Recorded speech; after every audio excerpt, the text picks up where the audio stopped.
কিসের ভ্যালেন্টাইন, কিসের ভালোবাসা? ভালোবাসা কাকে বলে যদি দেখতে চাও, সিদ্দিক আকবরের জীবনী গ্রন্থ পড়ে নাও। কথা বলে ঠিক। যে ডে গুলো ভবিষ্যতে 7 ফেব্রুয়ারি থেকে 14 ফেব্রুয়ারি আছে, ওই ডে গুলোর একটা ডেও যদি কেউ পালন করেছে, তার ঈমান না থাকার সম্ভাবনা 99.99%। কারণ ঈমান কোনো অন্ধকার ঘরে থাকার জিনিস নয়, ঈমান থাকে আলোর ঘরে, ঈমান থাকে নূরের ঘরে। সেই বেগানা নারীর সাথে যখন দেখা হয়, কথা হয়, সাক্ষাৎ হয়, টাচ হয়, সেখানে কোনো পবিত্র ঈমান, ঈমানের নূর থাকতে পারে। কুল্লুকুম রাইন ওয়া কুল্লুকুম মাসউলুন আন রাইয়াতিহি। আপনাকে কাল হাসরের মাঠে জবাব দিতে হবে। আমার গত বছরের ভ্যালেন্টাইন ডেতে আমি যে বক্তব্য রেখেছি, অসংখ্য মা বোনেরা সেই ভ্যালেন্টাইন ডে নামক জাহান্নামের সংস্কৃতিকে লাথি মেরেছে। কথা বলেন ঠিক কিনা? শুধু তাই নয়, আমি হাদিসটা পড়েছি, ইন্না আ'মালাকুম তুরাদু আলা আকারিবিকুম ওয়া আশাইরিকুম। তুমি জমিনের উপরে টেডি ডে করছো, জমিনের উপরে তুমি রোজ ডে পালন করছো, জমিনের উপরে তুমি কিস ডে পালন করছো, জমিনের উপরে তুমি প্রপোজ ডে পালন করছো, জমিনের উপরে তুমি ভ্যালেন্টাইন ডে করছো। তুমি কি জানো তোমার প্রত্যেকটা আমল তোমার চলে যাওয়া দাদার কাছে পেশ করা হয় কবরের ভিতরে, তোমার দাদির কাছে পেশ করা হয়, তোমার মায়ের কাছে পেশ, যারা মিনাল আমওয়াতে, যত আপনজন তোমার মৃত্যুবরণ করে কবরস্থানের মধ্যে আছে, তাদের কবরে সেগুলো পেশ করা হয়।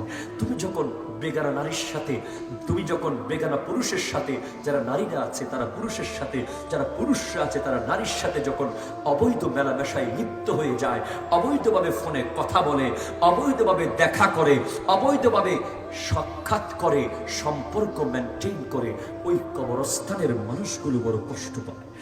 সেখান থেকে বদদোয়া করতে থাকে, বদদোয়া, হাইরে আজকে কবরের ভিতরে আমাকে ঢুকিয়ে দিয়েছিস, আর উপরে তোদেরকে আমি ঘর বাড়ি দিয়ে এসেছি, সেখানে তোরা জানাবে বিচারে লিপ্ত হয়ে গেছিস। মনে রাখবেন, ওই কবরবাসীদের জন্য হলেও অন্তত আমাদের উচিত, তাদের জন্য হলেও তারা বলতে থাকে ফাইন কানা খাইরান। তারা যখন দেখে উত্তম কোন আমল তার সন্তানরা করছে, তারা যখন দেখে তার সন্তান ভ্যালেন্টাইন ডের দিন কোরআন তিলাওয়াত করছে, তারা যখন দেখে তার সন্তান কিস ডের দিন কোরআন শরীফে কিস করছে, তারা যখন দেখে রোজ ডেকে বয়কট করে তার সন্তান একটা পবিত্র ফুল নিয়ে তার মায়ের কাছে নিয়ে দিয়েছে, সেই কবরবাসীরা তার জন্য দোয়া করতে থাকে। তারা ইস্তাবশারু বিহি, আল্লাহু আকবার, জোরে বলেন না সুবহানাল্লাহ। তাদের পক্ষ থেকে সুসংবাদ দিতে থাকে, তারা খুশি উদযাপন করতে থাকে। আর যখন দেখে তারা অন্যায় করছে, ওই কবরের মানুষগুলো এত কষ্ট পায়, তারা এত কষ্ট পায়, কারণ তারা জানে আমার নবীর হাদিসে মুবারাকা, কবরস্থানে যখন কোনো লাশকে শোয়াইয়া দেওয়া হয়, তাকে যেন মনে হয় সাগরের মধ্যে সে ডুবন্ত অবস্থায়, সে ডুবুডুবু অবস্থায়, সে হাতকে এইভাবে এইভাবে করে ডাকছে তার সন্তানকে, ও আমার সন্তান তুই কই যাচ্ছিস, আমাকে কবরের পারে এসে একটু সূরা ফাতিহা পড় না, তুই কই যাচ্ছিস একটু দুরূদ শরীফ পড় না, আমি তো সাগরের ডুবন্ত সাগরের মধ্যে জীবন যায় যায় অবস্থার মধ্যে কবরস্থানের ভিতরে আছি, ও আমার সন্তান একটু ফিরে আয়, আমার কবরের পারে দাঁড়িয়ে একটু কোরআন তিলাওয়াত কর, আমার কবরের পারে দাঁড়িয়ে একটু একটু জিকির কর, একটু একটু কিছু কর। হোয়াটসঅ্যাপে একজন পাঠিয়েছেন যে হুজুর এগুলো নিয়ে একটু কিছু বলবেন। 7 ফেব্রুয়ারি রোজ ডে, তোমার যদি রোজ দিতে মন চায়, গোলাপ ফুল দিতে যদি মন চায়, তুমি সেই ফুল দিবা তোমার বাবার মাকে। তোমার যদি ফুল দিতে মন চায়, তুমি তোমার বিয়ে করা স্ত্রীকে ফুল দাও। তোমার যদি রোজ ডেতে ফুল দিতে মন চায়, তুমি ওই রমনার বটমূলের পাশে গিয়ে ঢাকার রাস্তার স্ট্রিট চিলড্রেন যে 10 টাকা করে ফুল বিক্রি করলেই তার ঘরের চুলায় আগুন জ্বলে, তার থেকে ফুলগুলো কিনে তুমি তোমার বাবাকে উপহার দাও, তোমার মাকে উপহার দাও, তোমার বোনকে উপহার দাও, তোমার দাদুকে উপহার দাও, তোমার ঘরের কোণে পড়ে থাকা বৃদ্ধা দাদিকে উপহার দাও, তোমার বৃদ্ধা নানীকে উপহার দাও, তোমার ফুলগুলো নিয়ে তুমি তোমার বিয়ে করা স্ত্রীকে উপহার দাও। কথা বলে ঠিক কিনা? তোমার যদি প্রপোজ করতে মন চায়, তুমি প্রপোজ করতে যাও, তোমার ওয়াইফকে গিয়ে প্রপোজ করো। ও আমার কলিজার টুকরা বিবি, বিয়ের আগে কোনোদিন কোনো বেগানা মেয়েকে প্রপোজ করি নাই। আজকে ও আমার বিবি, আমি অনেকদিন তোমার দিকে তাকানোর সুযোগ পাই নাই। আমার ব্যবসার কারণে তোমার খেয়াল রাখতে পারি নাই, আমার চাকরির কারণে তোমার দিকে আমার নজর ছিল না, আমার দুনিয়া নিয়ে ব্যস্ত ছিলাম। ও আমার কলিজার টুকরা বিবি, আজকে তোমাকে প্রপোজ করছি, আমি তোমাকে ভালোবাসি। তুমি একটু বলো না, তুমি আমাকে ভালোবাসো কিনা? 9 ফেব্রুয়ারি চকলেট ডে। তোমার চকলেট দিতে মন চাইলে বাচ্চা শিশুরা আসে না নাই, এত বড় যুবতী মেয়েকে চকলেট দিও না। ওই চকলেট তোমার জন্য জাহান্নামের কারণ হয়ে দাঁড়াবে। চকলেট দিতে মন চাইলে এতিমখানায় চলে যাও। ছোট্ট ছোট্ট এতিম বাচ্চারা, যাদেরকে কেউ চকলেট দেয় না, বাবা চকলেট দেয় না, মা চকলেট দেয় না, যাদের কেউ নাই চকলেট দেওয়ার মতো, তোমার চকলেটদের চকলেটগুলো এতিমখানার গরিব দুঃখীকে দিয়ে আসো। কথা বলে ঠিক কিনা? আরো জোরে বলো ঠিক কিনা? এরপরে টেডি ডে, নাউজুবিল্লাহ, আস্তাগফিরুল্লাহ। এটা একটা পুতুল, একটা ভালুকের একটা টেডি বিয়ার বলা হয়, একটা ভালুকের আকৃতি। মনে রাখবেন, যাদের ঘরের ভিতরে এই পশু পাখির আকৃতির কোন চিত্র থাকবে, কোন ধরনের ছবি থাকবে, কোন ধরনের পুতুল থাকবে, সেই ঘরের মধ্যে ফেরেশতা প্রবেশ করবে না। যে কোনো মুহূর্তে আল্লাহর গজব এসে সেই ঘরকে ধ্বংস করে দেবে। ফেরেশতা প্রটোকল দেওয়ার জন্য সেখানে প্রবেশ করবে। প্রমিস ডে, ওরে বেয়াক্কল, প্রমিস করলে আল্লাহর সাথে কর, প্রমিস করলে মুস্তাফার সাথে কর।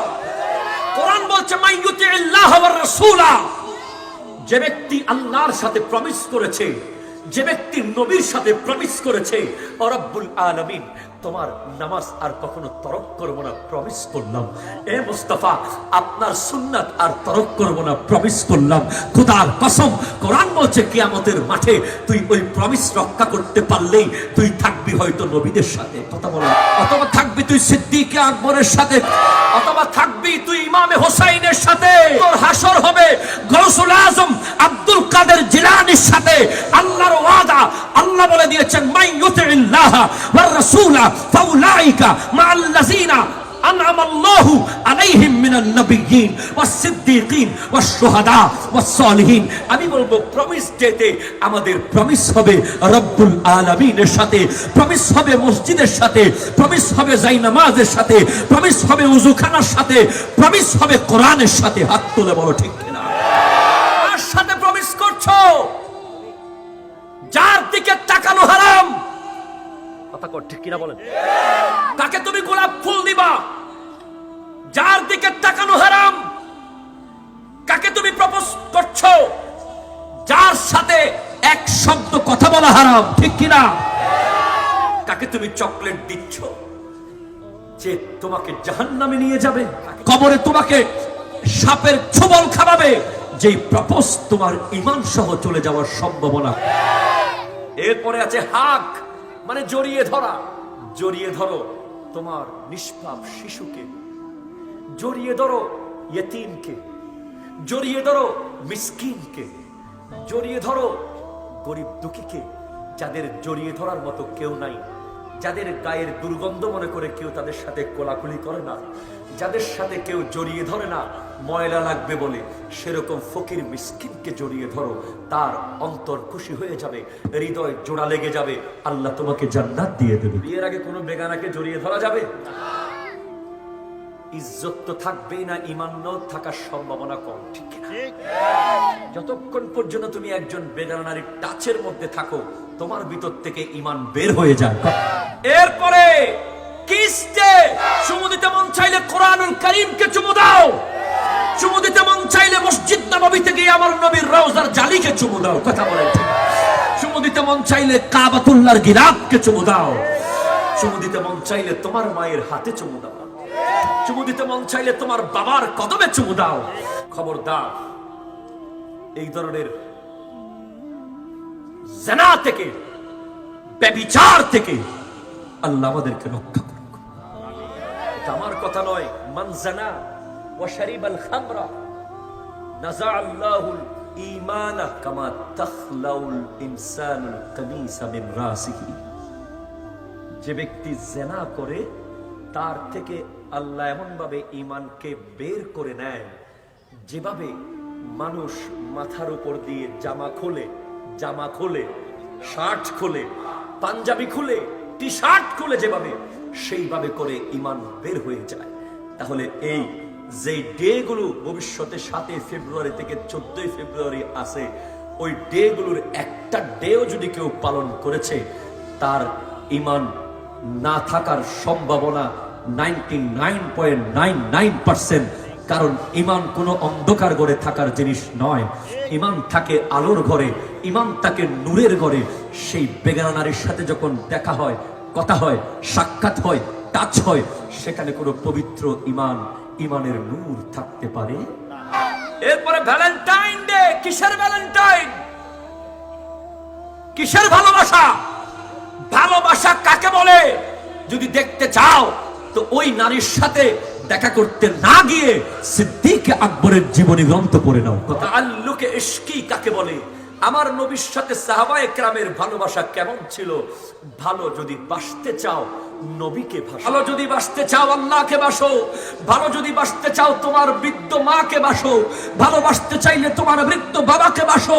জান্নাতে যাওয়ার জন্য সহজ করে দেবে আল্লাহ, হজের সালাত দেবে আল্লাহ, রিজিকে বরকত দিয়ে দেবে আল্লাহ, আয়ু বাড়িয়ে দেবে আল্লাহ, চোখের জ্যোতি বাড়িয়ে দেবে আল্লাহ, স্মরণ শক্তি বাড়িয়ে দেবে আল্লাহ, তোমার কিডনি সুস্থ রাখবে আল্লাহ, তোমার লিভারকে সুস্থ রেখে দেবে আল্লাহ। কথা বলেন ঠিক? ওই বেগানা নারীর সাথে কিসের ভালোবাসা?